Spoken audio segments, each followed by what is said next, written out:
अलग अनुभव रहा है। आप उनसे सहमत होइए, असहमत होइए, लेकिन उनकी जो राय है और जिस तार्किक क्षमता के साथ वो जाहिर करते हैं, अपने आप में वाकई दिलचस्प होता है। और सवालों का, उनसे चर्चा का दौर शुरू करते हैं। जाहिर तौर पर आपके जहन में भी बहुत सारे सवाल होंगे। और जब मैं आपके बारे में, डॉक्टर साहब, जब मैं देख रहा था, कोरा एक साइट है, उसमें पहला सवाल आपके बारे में यह है कि how dangerous is Subramanian Swamy with his knowledge. और लंबी फहरिस्त है जवाबों की, और उसके अंदर यह भी है कि आपके राइवल्स कौन कौन हैं, उसकी लिस्ट भी बाकायदा दी गई है।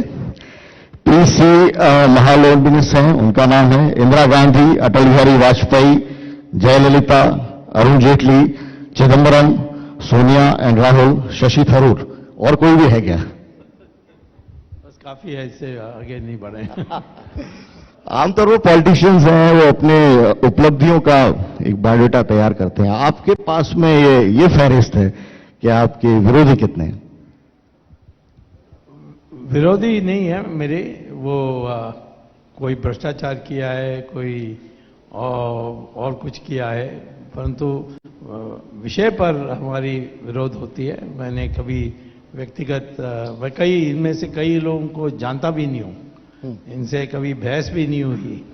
तो लेकिन अब शशि थरूर है, उनकी पत्नी की अचानक मृत्यु हो गई। अब हमने उस पर जांच के लिए बहस किया, तो उस दिन से वो मेरे शत्रु हो गए। तो मैं क्या करूं, चिदंबरम है, उसने बहुत चोरी की है, और उसको मैं क्या बोलूं। मैं जब हार्वर्ड में प्रोफेसर था, ये बिजनेस स्कूल आया था और मेरे कोर्स ली थी, उसमें मैंने फेल कर दिया। उस दिन से उसको नाराजगी है। बहुत जो इस पूरी के मैं लिस्ट के अंदर मैं देख रहा था, उसमें एक ये भी तथ्य है बड़ा दिलचस्प कि आपके कथित रूप से इसमें लिखा है कि आपके दुश्मनों की लिस्ट क्या है, और उसमें ये भी है कि ज्यादातर मामलों में आप पे बहुत कम केसेस हुए हैं, ज्यादातर नुकसान उन्हीं को हुआ है। ये भी इसके अंदर जानकारी है। या मेरे ऊपर तो कोई केस पहले होती थी, मनहानि केसेस जी, बट 25 हुए मेरे जीवन काल में, और सारे 25 मैं जीत गया। और असली बदनामी तब हुई जब केस चली और मैंने सवाल पूछे और उनकी रहस्य वाली तथ्यों को बाहर निकाल के पेश की, और क्रॉस एग्जामिन में पोल खोला उनका, तो उसमें हुआ। परंतु अभी तक मेरे ऊपर किसी ने मनहानि केस के अतिरिक्त कोई और केस डाला नहीं अभी तक। आप जिस तरीके से और जिन जिन लोगों के ऊपर इस तरह से केस करते हैं, लोगों में एक क्यूरियोसिटी रहती है कि सुब्रमण्यम स्वामी के सोर्सेज इतने मजबूत कैसे हैं? कहां से डॉक्यूमेंट आते हैं, क्या होता है? पहले तो मेरा बचपन, स्कूल और कॉलेज तो दिल्ली में, तो मेरे पिताजी उस समय गवर्नमेंट में सेक्रेटरी थे। बाद में मेरी पत्नी की पिताजी आईसीएस में थे।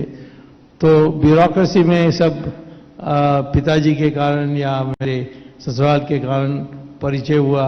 फिर मेरे क्लास में से जो लोग आईएएस में गए, उनका हुआ, और उनके फिर मैं प्राध्यापक था आईआईटी में 3 साल, उसमें जो स्टूडेंट्स दोबारा आईएएस ऑफिसर बने, ऐसे हमारे नेटवर्क बनी। और दुनिया में हार्वर्ड में मैं लगभग एक साथ तो 10 साल मैं प्रोफेसर था, और फिर हर साल एक 2 महीने के लिए जाता था पढ़ाने के लिए, तो वो 50 साल हुआ उसमें दुनिया भर में हमारे स्टूडेंट्स हैं, और स्विट्जरलैंड के बैंक के चेयरमैन हैं, तो इसीलिए उनका बैंक अकाउंट पर पता करना बहुत आसान हो गया मेरे लिए।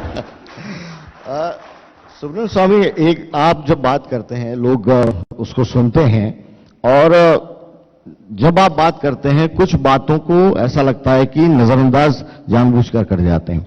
मसलन आपने नरसिंहा राव को क्रेडिट दिया अभी अपनी स्पीच के अंदर, हाँ।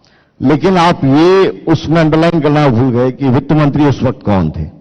नहीं, वित्त मंत्री मनमोहन सिंह थे जी, परंतु उनका कोई योगदान नहीं था, क्योंकि मैं भी मंत्री पद में था उस समय, ये WTO के मामले में।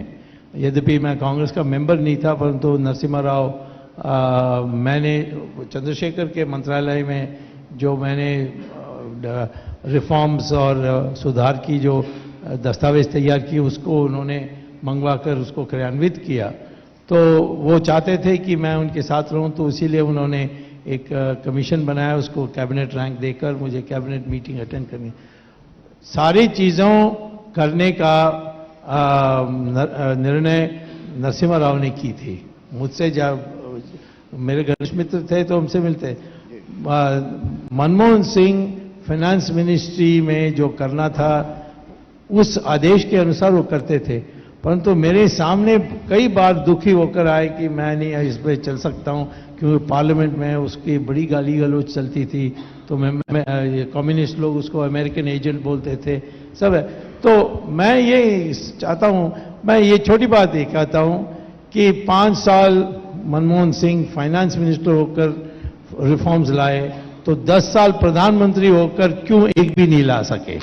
इसका जवाब क्या है? लेकिन अभी मौजूदा वित्त मंत्री हैं, उनसे भी आप नाखुश रहते हैं, तो सुब्रमण्यम स्वामी की नीतियां या जो उनकी बातें थी वो तो इस सरकार में भी पूरी नहीं हो रही, अगर आपके बयानों के मुताबिक देखें। नहीं, हमारे जो आज वित्त मंत्री से ये जो मतभेद है वो अर्थशास्त्र के आधार पर नहीं, क्योंकि जेटली को तो कोई अर्थशास्त्र का ज्ञान ही नहीं है, तो उससे क्या मैं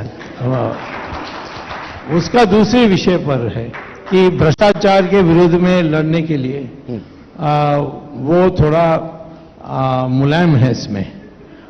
चिदम्बरम को के ऊपर केस नहीं डालना चाहिए, सोनिया को छेड़ना नहीं चाहिए, इस प्रकार की राय के हैं। जवाब इसमें हमारी मतभेद है। जब आप ये कहते हैं कि अरुण जेटली हैं और अर्थशास्त्री नहीं है, तब एक सवाल ये उठता है कि सुब्रमण्यम स्वामी इतने जाने माने अर्थशास्त्री, क्या पार्टी ने या सरकार ने ये जगह उनको क्यों नहीं दी? उसके पीछे उनके क्या रिजर्वेशन है?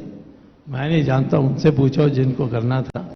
अब कभी नरेंद्र मोदी आएंगे तो पूछो, मैं क्या जानूं, मैंने तो कभी मांगा नहीं। लोग कहते हैं आप बयान इतने जिस रूप में देते हैं, आपके लगातार स्टेटमेंट आते रहते हैं और कई बार आप अपनी पार्टी के नेताओं को, जैसे कि अरुण जेटली या अन्य, उनके खिलाफ इतने मुखर हो जाते हैं कि फिर आपको पास में रखना मुश्किल होता है। कोई तानाशाही नहीं है, ये तो विचारों के, लोकतंत्र में तो विचारों का विभिन्नता हो सकती है, परंतु पार्टी के लिए तो मैं प्रचार देश भर में करता हूं। तो ये जो इंदिरा गांधी के टाइम से पत्रकारों का भी दिमाग खराब हो गया है कि अलग राय नहीं रखनी चाहिए, विद्रोह कर रहे हो, ये ऐसा पुरानी कांग्रेस में ऐसा नहीं था। पटेल का राय दूसरी होती थी, जवाहरलाल नेहरू की अलग होती थी, गांधी की अलग होती थी, लेकिन एक उद्देश्य एक ही था। लेकिन आर्थिक नीतियों की अगर बात करें, आप अर्थशास्त्री हैं, आप हिंदुज्म पे भी बोलते हैं, धर्म पे भी बोल रहे हैं, लेकिन एक अर्थशास्त्री के रूप में अभी देश की स्थिति के ऊपर क्या आपकी राय क्या है? अभी तो मैंने अभी हिंदू अखबार में 2-3 दिन पहले एक हमारी लेख भी आई है। आज के परिस्थिति को अंग्रेजी में क्राइसिस कहते हैं, क्राइसिस है, लेकिन अभी कोलैप्स नहीं हुआ है, अभी भी बचा सकते हैं, और उसमें 4-5 कदम उठाना बहुत आवश्यक है। वो कर देंगे तो हमारी इकोनॉमी की दिशा बदल जाएगी और सुधर जाएगी। मुझे ऐसा लग रहा है आपकी बात से कि आप सेटिस्फाइड नहीं है आर्थिक परिवस्था से, तो फिर कौन से ऐसे सजेशन है आप देना चाहेंगे इस प्लेटफॉर्म पर? पहले लोगों में उत्साह पैदा करने के लिए इनकम टैक्स को अबॉलिश कर देना चाहिए, ये मेरा पहला है। दूसरा है कि जो ब्याज का क्योंकि इनकम टैक्स कौन देता है? अमीर लोगों के पास चार्टर्ड अकाउंटेंट है, वो सब एक्सपेंसेस में सब डिडक्ट कर देते हैं। गरीब लोगों का तो रेखा के नीचे हैं, तो उनके पास तो टैक्स नहीं लगती। कृषि में एक भी टैक्स नहीं लगती इनकम टैक्स की, और सिर्फ ये मध्यम वर्ग और जो पढ़े लिखे हैं, जो यंग युवा जो कंपनी स्टार्ट करते हैं, उन्हीं का है। और इतनी उसमें परेशानी होती है कि कागज भरते ही पागल हो जाते हैं लोग।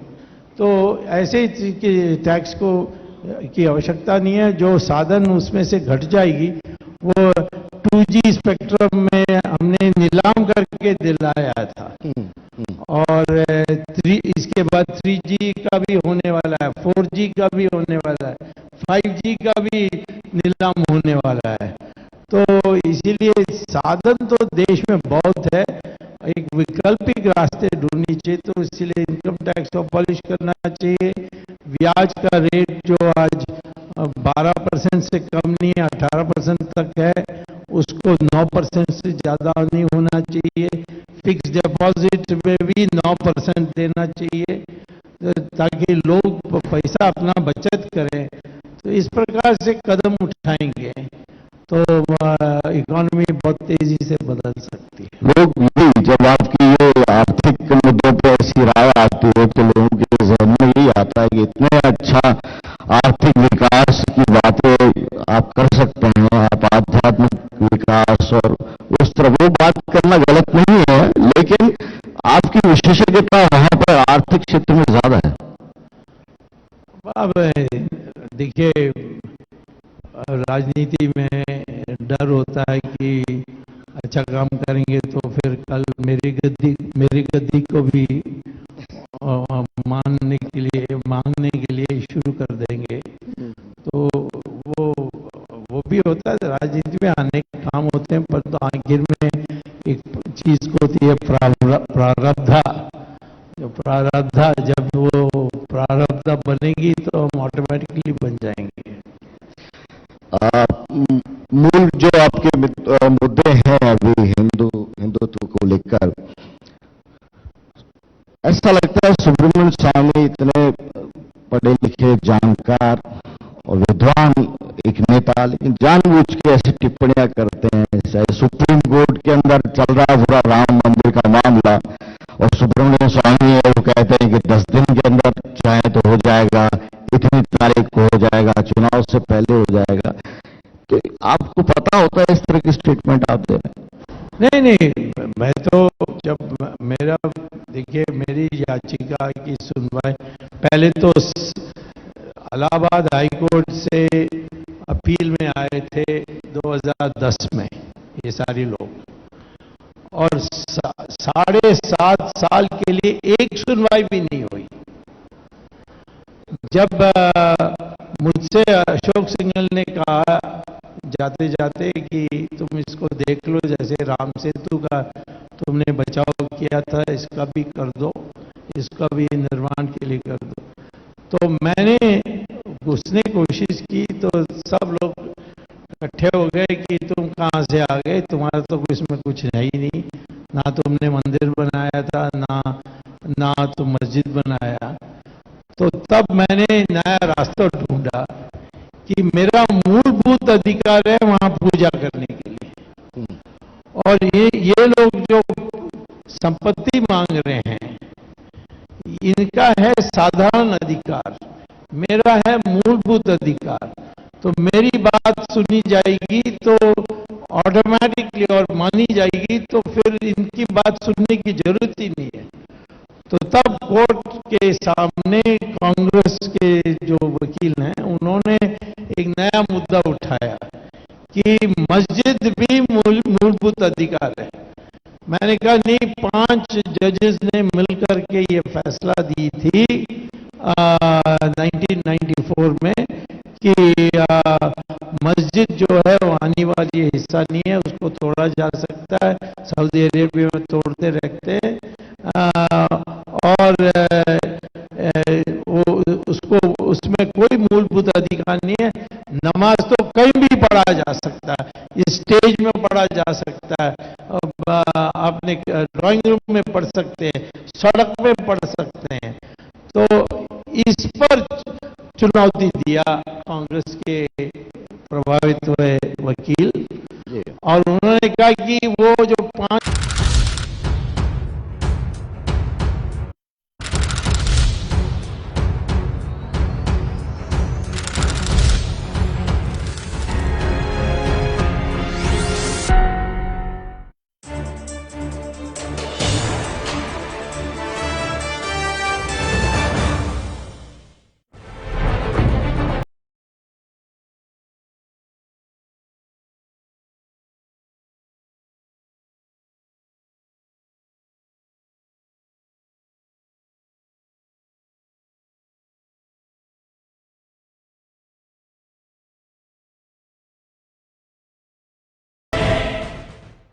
लोग कह रहे हैं अभी सुप्रीम कोर्ट है वो तय तारीख है, वो तय कर चुका है जनवरी में और तमाम चीजें चली। इस बीच बीजेपी के नेता अध्यादेश लाने की बात करते हैं, संसद के अंदर पूरा बिल लेकर आएंगे, ये बातें कहते हैं। कानूनी पक्ष क्या है इसका? देखिए, जहां तक पार्लियामेंट है, जहां तक सुप्रीम कोर्ट है, ये वैकल्पिक संस्थाएं नहीं है कि सुप्रीम कोर्ट के पास कुछ है तो पार्लियामेंट में नहीं ले सकते, ऐसा नहीं है। हाँ, सिर्फ पार्लियामेंट ही कानून बना सकती है, और वो कानून संविधान के विरुद्ध में है कि नहीं है वो सुप्रीम कोर्ट तय कर सकती है। लेकिन आज दो प्रकार की जमीन है अयोध्या में। एक है जो विवादित है, वो सिर्फ 2.77 एकड़ हैं, 2.77 एकड़ है, और उसमें मस्जिद खड़ा था एक जमाने में। अब आर्कियोलॉजिकल सर्वे ने कह दिया कि वहाँ उसके नीचे जहाँ मस्जिद खड़ी थी उसके नीचे आज भी टूटा फूटा एक मंदिर है, बहुत व्यापक मंदिर है। तो वो एक विवादित एरिया और उसको घेर के सारे राम जन्मभूमि 67 एकड़ है, 67 एकड़ है, वो विवादित नहीं है, वो केंद्र सरकार के हाथ में है। तो मैं समझता हूं कि हमारी सरकार एक बिल ला करके ये जमीन किसी संस्था को दे सकती है कि तुम्हें जो करना करो। और सुप्रीम कोर्ट ने 1994 में भी कहा था कि ये जमीन किसी को भी दे सकते हो जो अपनी मर्जी से उसका उपयोग हो सकता है। तो उस जमीन में मंदिर की जो गर्भगृह को छोड़कर बाकी सारी चीज बन सकते हैं। इस बीच में सुनवाई चल सकती है उसके लिए। तो ऐसा तो कई रास्ते हैं जिससे मंदिर लगभग बन जाएगी। और मैं कहता हूं कि वैसे भी आज एक तंबू में एक मंदिर है वहां, जो सुप्रीम कोर्ट ने तोड़ने के लिए नहीं कहा था, और वहां पूजा होती है, बड़ी अंकुश लगी हुई है उसमें, आप अर्चना नहीं कर सकते। तो मैं कहता हूं कि उसमें कौन है वो जो कहेगा कि इस मंदिर को तोड़ दो, इस तंबू का मंदिर को भी तोड़। आप कह रहे इतने आसान रास्ते हैं, ये हो सकता है जी। फिर सवाल ये कि ये मुद्दा अगर सरकार के पार्ट पे और पार्टी की विचारधारा के उस पार्ट पे अगर ये बिल्कुल सुटेबल है तो फिर किस बात का इंतजार? ये क्या केवल जब चुनाव आते, जब कांग्रेस के तमाम जो लोगों को कहते हैं कि जब इतना आसान हल है आप कर दीजिए ना, आप क्यों इसको चुनाव के मौके पर इसको उस रूप में उठाते हैं कि आरोप लगते हैं कि इस पर राजनीति कर रहे हैं? मैं समझता हूं कि नरेंद्र मोदी ने सोचा कि विकास पर ही वो अपना नाम बनाने चाहते हैं, तो उसी में पहले 3 साल उसी में लग गई। अब हमारे कार्यकर्ता सब असंतुष्ट हैं, वो कहते हैं नहीं राम मंदिर बनना चाहिए, नहीं तो हम मुंह नहीं दिखा सकेंगे। तो इसीलिए जल्दी है। अब वो वायदा तो है पहले से, ये चुनाव पर ही याद आता है ऐसा नहीं है। और ऐसे ये यानी लोग इसकी मजाक उड़ाएंगे तो फिर कांग्रेस को क्यों चिंता है इस पर? हमें करके हमें पब्लिक हमें नजरअंदाज कर सकती है, लेकिन कांग्रेस जानती है कि ये आज भी एक दिल छूने वाली बात है, और इसीलिए इससे इलेक्शन बदल सकता है और इलेक्शन के परिणाम बदल सकते हैं। जो कोर इशू थे 3, चाहे वो राम मंदिर, कॉमन सिविल कोड और कश्मीर में धारा 370, इन तीनों मुद्दों पर आपको लगता है कि जो काम होना चाहिए था, जो आपको उम्मीद थी, चुनाव से पहले आपके भी स्टेटमेंट मैंने बहुत सारे पढ़े, क्या वो उम्मीदें पूरी हो पाई? नहीं, बिल्कुल नहीं। 370 वैसे ही है, और 370 के लिए पार्लियामेंट की वोट की जरूरत नहीं है। सिर्फ राष्ट्रपति एक विज्ञप्ति जारी कर दें, वो रद्द हो सकता है। वो लिखा हुआ है, संविधान में भी लिखा है। और जहां तक यूनिफॉर्म सिविल कोड है, उसका तो एक कदम, बहुत बड़ा कदम तो ले लिया है ट्रिपल तलाक इश्यू पर। तो बाकी सिर्फ शादी ब्याह में जो दहेज का, ये सारी चीजों का बात बाकी है, वो तो हो जाएगा। वो कह रहे हैं इस पूरे अदालत के अंदर है सारे मामले, तो फिर आपको क्रेडिट और डिस्क्रेडिट की बात करें, इस पर पॉलिटिकल आप बोल देते हैं। ये यूनिफॉर्म सिविल कोड तो अदालत में है ही नहीं, और 370 भी अदालत में नहीं है। राम मंदिर है, परंतु वो सिर्फ किसकी संपत्ति है वो है, परंतु किसका मूलभूत अधिकार है वो, उस पर कोई अभी अदालत में कोई सुनवाई नहीं हो रही है। काफी लोग हैं आपसे सवाल करना चाह रहे हैं डॉक्टर साहब मेरी तरफ, और एक कोई भी अपना जो भी सवाल पूछना चाहें। जी डॉक्टर साहब। नमस्कार। अभी देश के एक प्रख्यात अर्थशास्त्री से रूबरू होने का मौका मिला है और जो मुद्दे आपने आगामी चुनाव के बतलाए वो भी सुने। ये 2017 की रिपोर्ट है सर, वो उसके आंकड़े निवेदन करना चाहूंगा। 1% लोगों के पास देश की 73% संपत्ति है। इसी प्रकार से देश के संक्षेप में थोड़ा सवाल कीजिए, काफी लोग हैं। 50% लोग 1% संपत्ति पर गुजारा कर रहे हैं। क्या ये बड़े मुद्दे नहीं हो सकते सर? ये मंदिर, मस्जिद, इतिहास पुनर्लेखन, ये कृपया मूल मुद्दे कुछ और हो सकते थे। देखिए, हमारे देश एक बहुत पुरानी संस्कृति की देश है।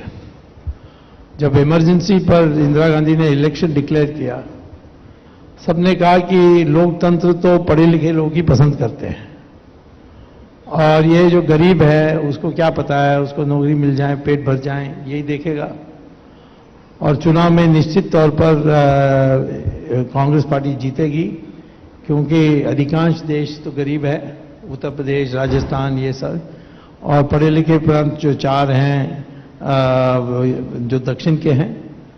और जब परिणाम आया, इंदिरा गांधी का तो पूरा सफाई हो गया था उत्तर भारत में, जो तुलना में अनपढ़ था, गरीब था, लेकिन सारे 4 प्रांत जो पढ़े लिखे प्रांत है हमारे देश के, उन्होंने इंदिरा गांधी को बहुमत दिया था।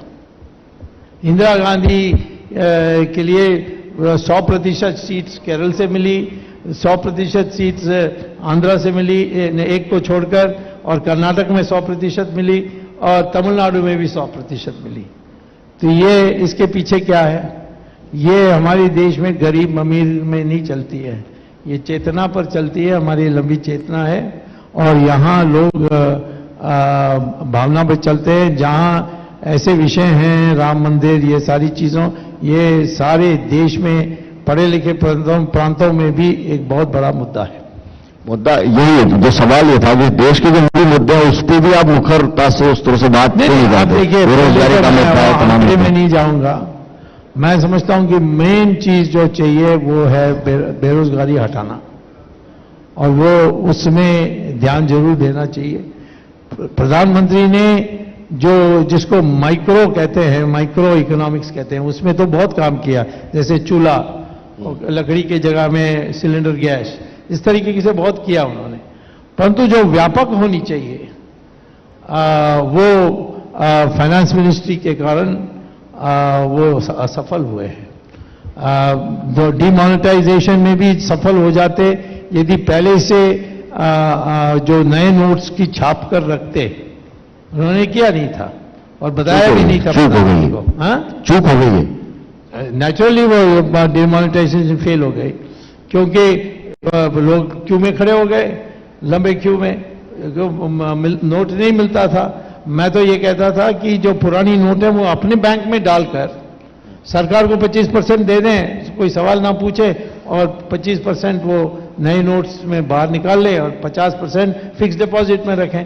इस तरीके से कुछ व्यवस्था होती तो डिमोनेटाइजेशन बहुत सफल हो जाती, परंतु उनको साथ नहीं दिया जहां देना चाहिए था। सर, साइंस के अनुसार हिंदू और मुस्लिम का डीएनए एक ही है।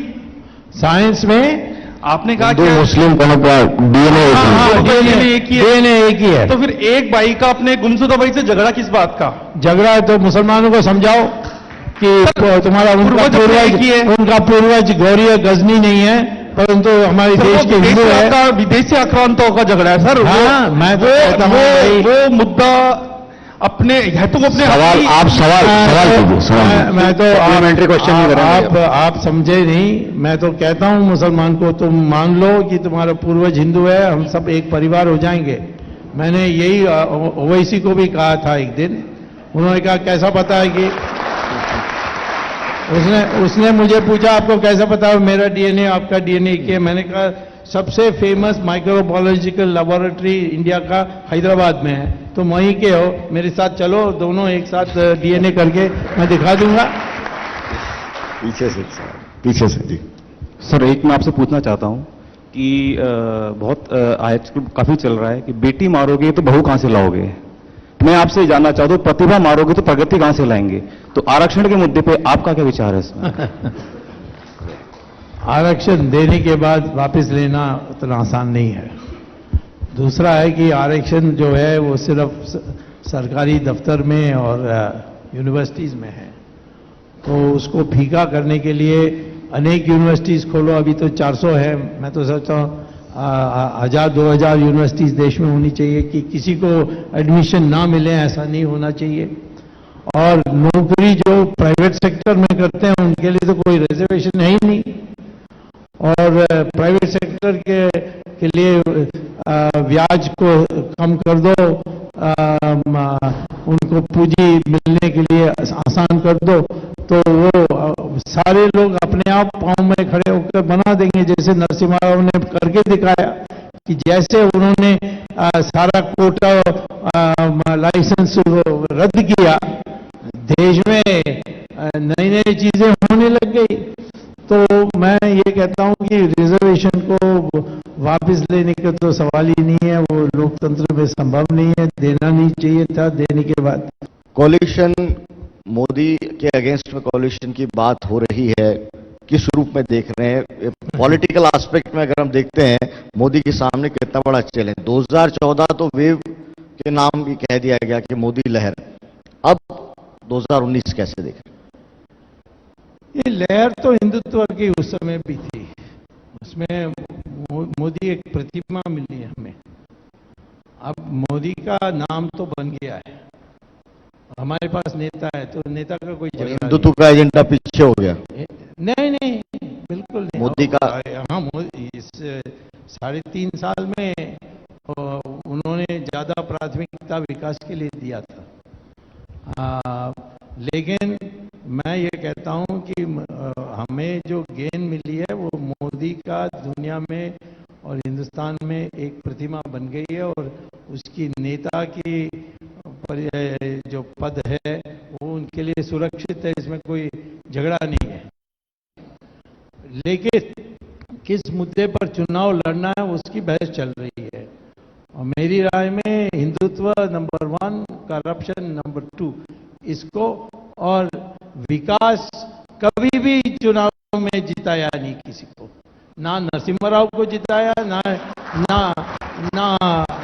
ये मोरारजी देसाई को जिताया, ना आप जैसी शख्सियत ये बात कह रहा है, तमाम लोग सुनते हैं, आप कह रहे विकास नहीं, धर्म आध्यात्म है, ये राजनीति में रहेगा। विकास कभी जिताता नहीं है, नहीं तो नरसिम्हा राव जीतते, अटल बिहारी वाजपेयी जीतते, हाँ वो दोनों नहीं जीते।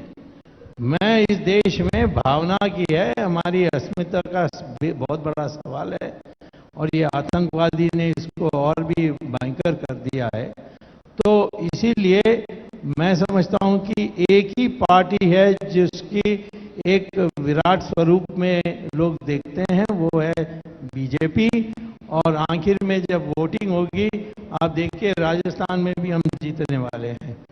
तो शुक्रिया डॉक्टर सुब्रमण्यम स्वामी जी से बात। और जैसा कि शुरुआत में ये मैंने कहा था कि आप इनसे सहमत होइए, असहमत होइए, लेकिन इनको सुनना है। और